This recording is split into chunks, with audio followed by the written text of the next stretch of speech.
Forgot to press play there.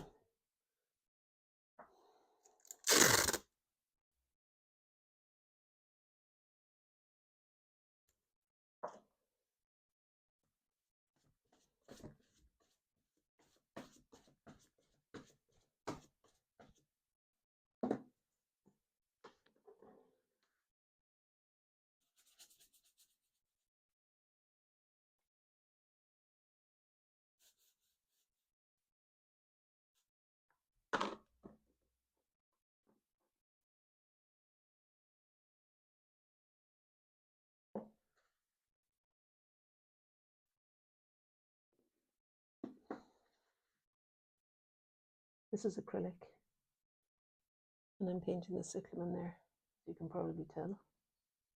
And next I'm going to use ultramarine blue, and I'll use a stencil, I think. I'm going to dry off the space within which the pot is going to be sitting. It's kind of half above and half below the blue. I'm kind of reluctant to touch that because I quite like it just now, and I think I'll just leave it while I stencil in something for the pattern of the part of the vase that's sitting above the horizon line. The other option would be to lift out now the rest of the vase that's below. I think I will do that actually. How will I do it? I want to do things as kind of economically as I can. That's my plan. Well, maybe what I can do actually is begin to carve out the shape of the pattern with my finger, even the shape of the pattern that I'm seeing in the jug, because actually it's very similar to the cobalt blue that I've used for the tabletop. It would help if my fingers were clean, with some orange or red on there. Now I'm half closing my eyes. Starting at this side kind of helped because it's in shadow, this side of the pot.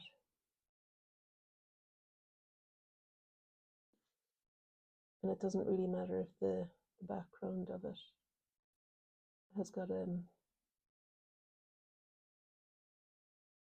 colour to it, although I'll probably end up painting in between the blue pattern, in between the blue flowers later.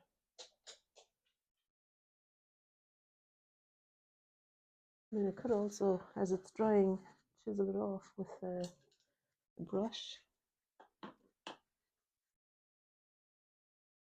Let's see. Yeah, I'll try it and measure.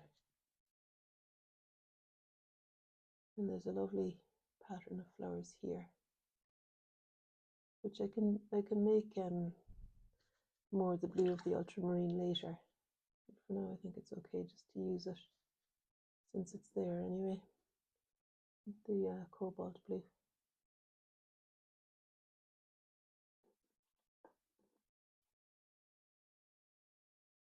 Now it gets quite light over this side. And I want to make sure I've got room for the cyclamen I do.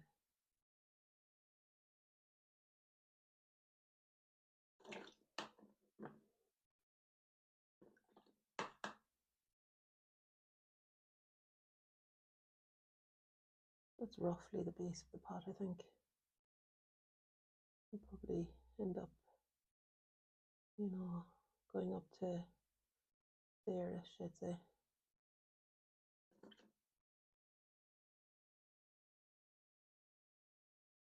And now I'm going to introduce some of that ultramarine blue,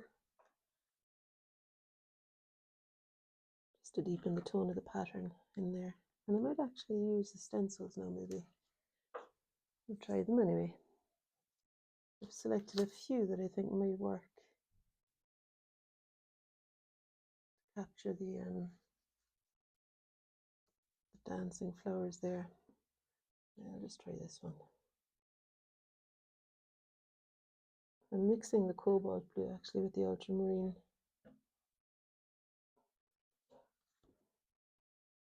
Okay, I think that's okay.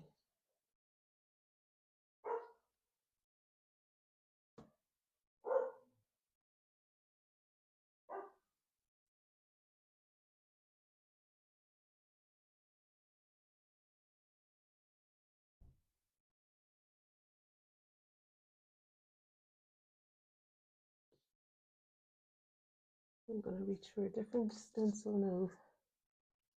Maybe this one is kind of bolder to create a bigger bunch as they meet the leaf up there.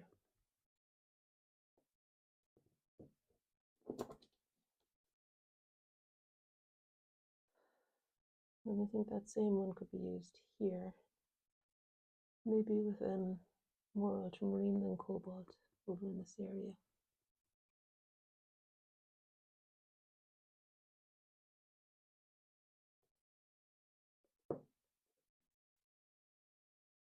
I'm printing into the surface now that I didn't really want to disturb that, but it's not that big a deal, I don't think. I'll just get a clean stencil every so often. I'm better changing the stencil because unless I want to go away and wash it or wipe it clean each time, and I don't seem to have the patience for that at the moment. I'm better just going with a different stencil every so often so that it doesn't become too smudgy. Sometimes smudge is what you want, like painting a whole load of foliage layered over each other. You maybe want it to be a bit smudgy, but I want this to be kind of clear enough pattern. There's actually, I think, a butterfly here, some sort of insect, and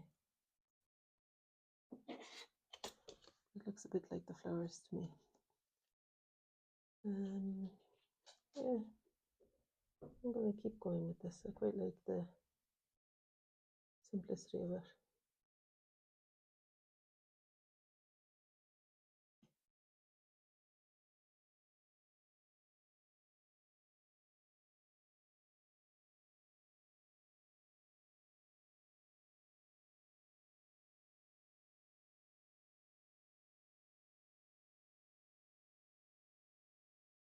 I can hear my phone pinging there.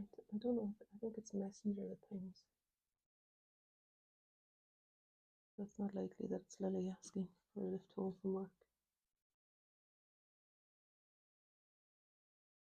I think I might use this. I'll just clean it off a bit. It's one that I used earlier. Over here, you know, that kind of one. I think that's quite a nice one. And I mean, I'm okay with it smudging a bit. Like, it's not as though I'm wanting it to be like graphically exact, but I won't deliberately make a mess if I can of the pattern. I won't deliberately smudge it. I'll just let it happen on its own when it does. There's no doubt it will, working with stencils. That's what happens, I find.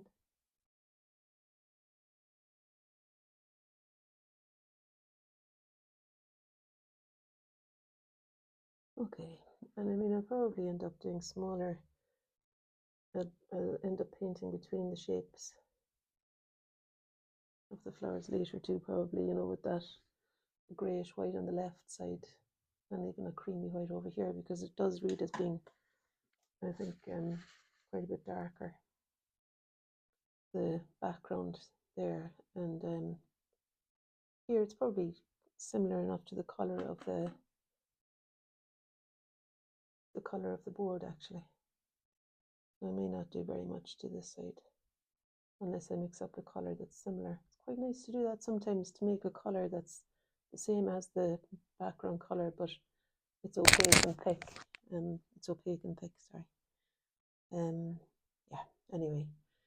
Then what might happen next, I wonder. I'm kind of interested in the leaves there and the dark behind them. And then here, I've got another big brush that I could use to make another general mark here. But I might just turn it upside down. And I'll mix a blue and brown, I think, in order to make the dark color here and here. And then, yeah, I'll try that. I'm just going to get the Van Dyke brown and ultramarine blue again in order to create a dark color that will read as the piano, which is behind. I moved everything off the piano, even things that I couldn't really see behind the flowers. Out of the corner of my eye, I could see them, because that's the kind of thing that I feel creates friction and stops me from really focusing. Sometimes, other times I don't even notice it, and I just feel like, no, you're going into too much detail here on you, you know. But so here's the blue and brown mix now.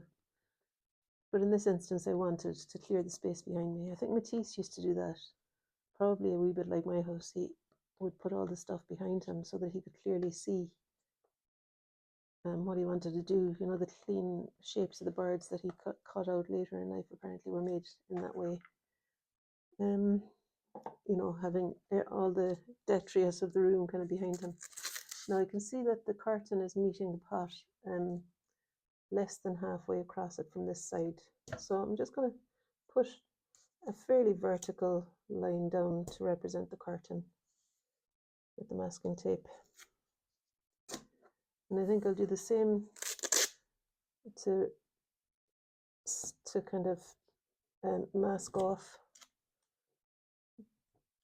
the pot. I mean, I might be adjusting what's underneath because it's still wet, but that's as may be, you know, it's all right. And then, I mean, I think I'll just lift with my thumb where I see the background stopping and the table starting. And even there, I'm going to seek to, I mean, I know it's wet and everything, but still, I'll just try and mask off whatever I can, and then go for it with the dark. And I'm inclined to, best I can, do less. So I reckon now the flowers might be located around here, but they can always be painted on top.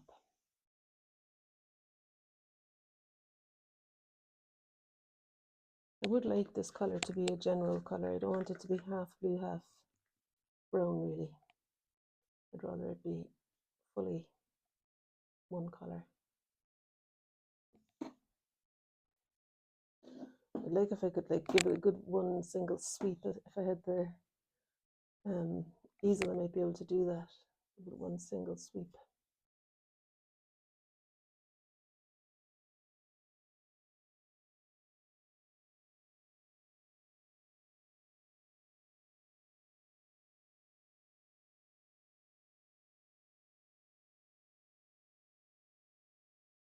I like it to kind of end, you know, with a bit of a bang, kind of.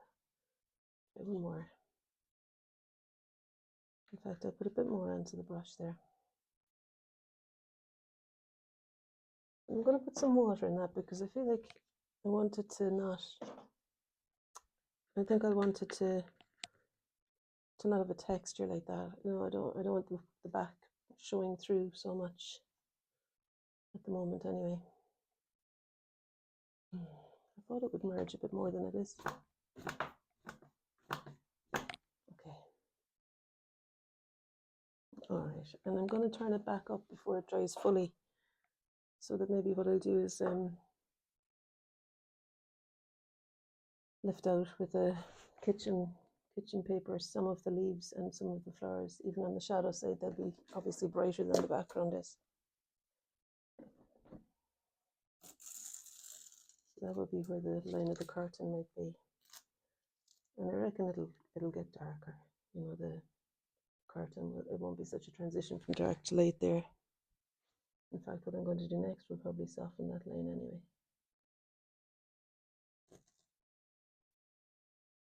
Okay. And what I'm going to do next is use the kitchen paper, and maybe use it dry first and just see if that's enough to lift out some of the greenery. You know what I could put in? I could put some green. I think I've got hooker's green,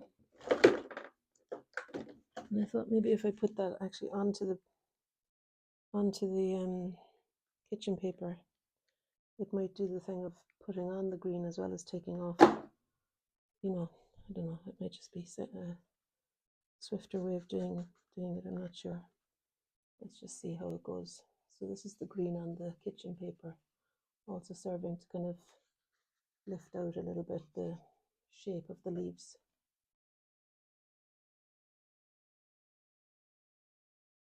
Again, I feel like I want to use the kitchen paper, the masking tape, so that it keeps things a little bit separate.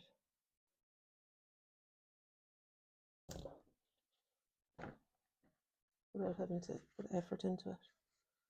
And since I've got the green on the kitchen paper, I may as well now use it over on the lighter side as well. Just to give an underpainting of the shape.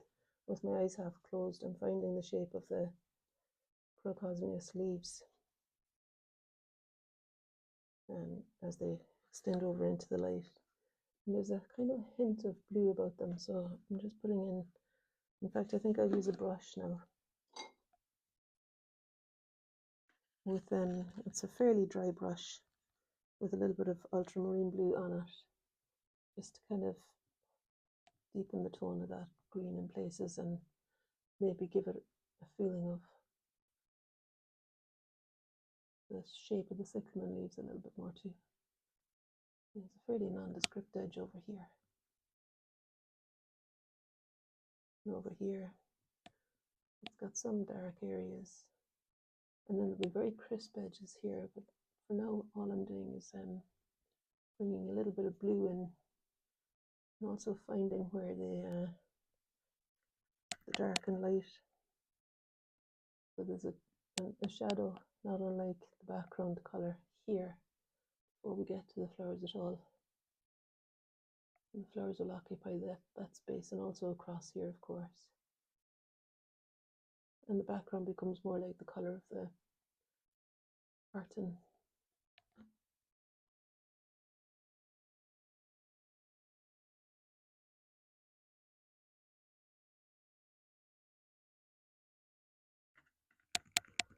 Which is kind of ultramarine and Van Dyke brown maybe as well. Just begin the color of that maybe.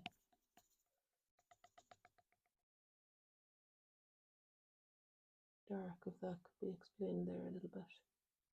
Not fully, but just indicating it. I think there's no harm. Because I guess really the thing is the contrast of the brightness of the flowers against the shadows in the background.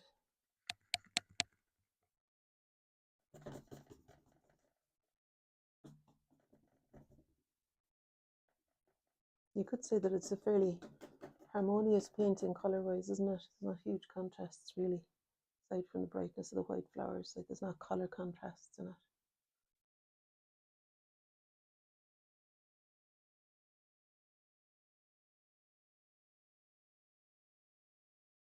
I'm not sure about this here. I think I'll wait for it to dry a bit more before doing anything to it. And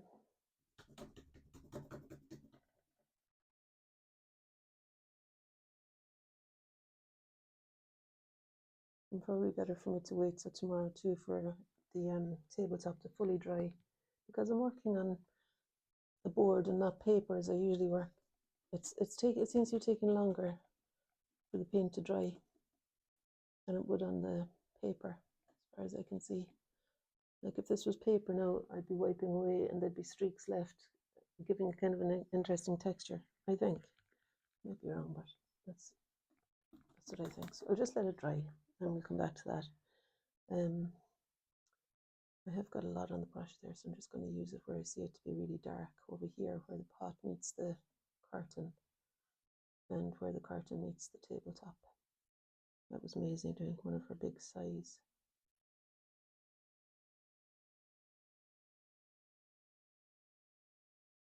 I have an idea that I want to watch a film called An American in Paris. It was twice referred to in a book I'm reading and a radio program I was listening to. But you know, when something is mentioned a few times, you kind of feel like, oh, interested to watch it. That's my plan after this. And of course, the evenings are getting darker now, so I won't be working late on unless I'm working with artificial light. And when I've started with it like this, I'm going to carry on with it like this, in this light. I think now I might put a bit more ultramarine blue just below the line here. Because some parts of it are very dark above the line, and I want it to feel as though, it's the same pot that's dropping down here.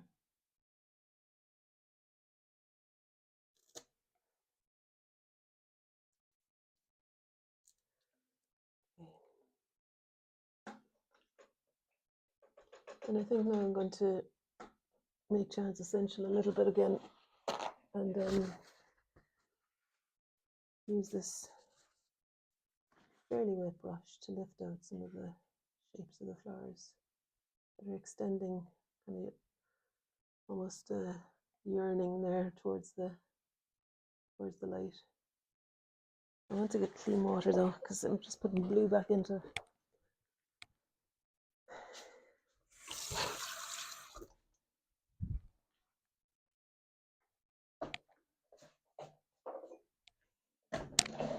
Okay.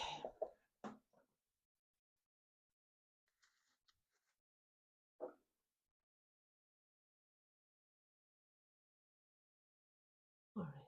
And I kind of like the idea possibly of runs happening, if they will, or just to let it alone, whatever will happen. In fact, I might turn it upside down so that the runs go in the other direction. I'm still wanting to lift this off, so it suits me actually that the paint hasn't dried all that much on this side. I'll turn it upside down because I want those crocosmias, I think, to run up the way. It does feel as though they take flight sometimes. That's how I often feel about them when I'm painting them, that they're like birds ready to soar into the sky, getting their wings ready, flapping about energetically, Okay, not sure now because I'm upside down what I'm doing here, but I think there's one that goes down that far. And if there isn't, I can start it tomorrow. And on this side, a couple there. Okay.